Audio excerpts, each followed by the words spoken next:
So how did this whole project start? It kind of started with a phone call from people from the Ministry of Justice asking us whether we would be interested in doing research in such a thing as legal change. And I thought, why would we do this? Why would this be interesting anyway? And why would we add something? But looking into this, actually, it's a really, really challenging environment. It's highly societal relevant. We all have to some degree to deal with justice, and we hope to be treated in a just way, but also we like, as citizens who pay tax, that things around justice are handled fast and at low cost. So you see, this environment is challenging. There are loads of rules, and still people want to apply supply chain integration practices. And we want to be treated just, but we also want to have low cost and speed. So actually you see all kind of paradoxes and challenges, and that made us actually think this is a real nice environment to do research from a supply chain integration perspective. And we hope to convince you that this is really interesting and adds to what we know and understand about supply chain integration and what we know about public change. We use the publicness theory as a main approach to study integration in supply chains or in criminal justice supply chains. And this theory is increasingly important and interesting to look at, as it suggests that many organizations have characteristics of both private and public organizations. So you could say that organizations could be placed on a continuum of publicness, where on the one hand you have pure public organizations, on the other hand pure private organizations, and organizations are somewhere in between.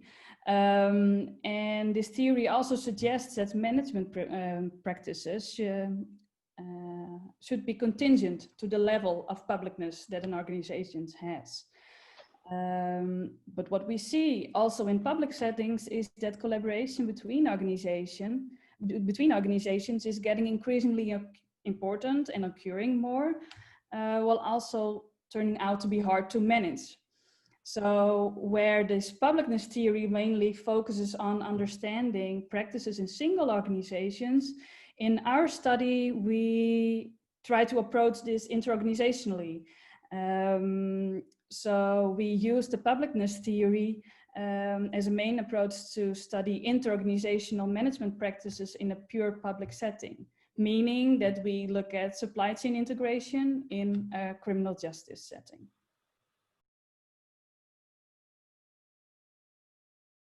For our findings, we based our study on an embedded case study, building upon extensive interviews and numerous documents and observations. And we find three main interesting things. So first, we find that despite this very specific setting, the type of integration mechanisms used in criminal justice are not that different from what we know from other settings, and mainly what we know from for-profit settings. So they kind of use the same integration mechanisms. But second, a second insight, despite that we find this similarity, we do find that the emphasis on the use of integration mechanisms is different. So to give an example, we found that there is hardly any emphasis on relational integration, as there are laws, procedures, and regulations in place that mostly replace the need for relational integration. And third, and maybe most interestingly, we find that integration mechanisms are used for a different purpose. Dealing with tensions that exist between different performance objectives, as well as different interests organizations have that are involved in this public setting, which might also be extended to other settings as well.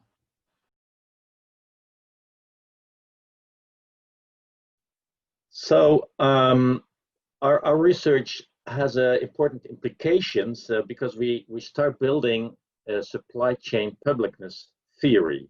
And what is that theory all about? Well, firstly, what we find, and that's in itself interesting for many public organizations, that rules and regulations are very important, but insufficient to guide supply chain integration and to manage supply chain integration in that context. We also find, as a second important point, that what we know about relational and contractual governance in supply chains, and there have been long-standing debates on that, how they interact and influence each other, that debate has been fueled with new insights from our study, because we find that these contractual relations are governed by rules and regulations as in public services, but also beyond these public services. And a third important point is that increasingly in management and supply chain management specifically, we have been talking about tensions in change. So meaning that there are aims in different parts of the chains that are not to be jointly pursued, like cost and speed. But that we find that actually tensions might be maintained in the chain.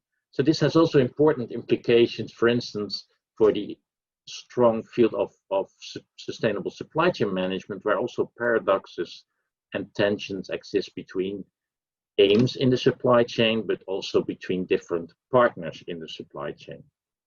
And what we find is that supply chain integration can actually help to keep these tensions while mitigating them. So we don't have to solve tensions, we can keep them and manage them as supply chain integration managers. So with this study, we also have some practical implications. And what is sometimes suggested that public organizations should just use mechanisms or practices used in for-profit settings. But what we also find here is that even though some similar mechanisms are used, it's always important to still take this contingent approach. Still take into account that the role of mechanisms might be different, or the emphasis might be different. So to say that context is still playing an important role. What we saw in criminal justice is that the laws and regulations provide already a backbone to achieve coordination and integration. So it's not always needed to implement a full set of integration mechanisms using from for-profit settings. But there might be some additional mechanisms and practices that are very relevant in a specific setting. What we also find is that, well, what we saw also in heard during interviews is that criminal justice is mainly approached as a very unique setting, and it is a unique setting, but still general approaches are not always inapplicable. So despite the unique setting, it's important to also have a look at a tool set, for example, using from supply chain management practices, yeah, to apply in this setting. And what we also find is that even if specific laws create restrictions to integration at certain levels, it might be that other type of integration mechanisms could be used on relatively high levels in public organizations or public supply chains. But interestingly, our research has not only implications for public organizations and policymakers, we also claim and are quite sure that actually our findings also have relevance for profit organizations. And this is actually also stemming from the basic tenets of publicness theory, that actually most organizations have to some degree a public element in them. So from our discussion that actually relational and contractual governance have a different interplay than we usually assume, we can actually also derive the notion that actually relationships can be started by using rules and regulations and contracts. So either you have an interorganizational contract, but integration might also be achieved by a government changing the rules of the games by implementing rules and procedures that govern certain behavior between supply chain partners. And this could be very relevant for sustainability, where very often the issue of a level playing field might be not be present without those rules. And secondly, also very important is that, as we also noticed earlier, that actually in a supply chain, we don't need to necessarily always solve tensions between partners. And I think this is also, in general, a point that kind of goes against much feelings that supply chain should be acting as one, while at the end of the day, of course, different partners have to pay their bills at the end of the day. So I think that there's tensions have been present, but we haven't acknowledged them. But supply chain integration can help to mitigate those tensions while maintaining them. And I think that's also an important and interesting insight for managers. Well, thanks for listening to this talk, and we hope that you soon will read our upcoming paper.